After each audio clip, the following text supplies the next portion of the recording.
sliramu sayekti dadi pemuja ati padang maneh kasamu gawe ketereng ati yo mung sliramu sawiti anger ujet atiku yen eling sliramu nalikane jajamani sanganku ketemu maneh kasamu binar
Hadirin yang berbahagia demikian tadi satu persembahan bersama untuk segenap keluarga besar dari Saleho Karya Budaya Indonesia.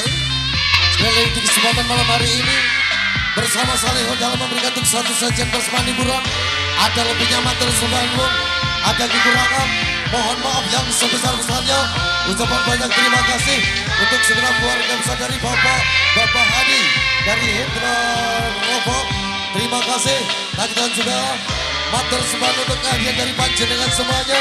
Dan juga hadirnya dari segenap jajaran yang terkait dari bapak-bapak kemudian. Sekali lagi ada lebihnya matur sembahun, ada kekurangan mohon maaf yang sebesar-besarnya.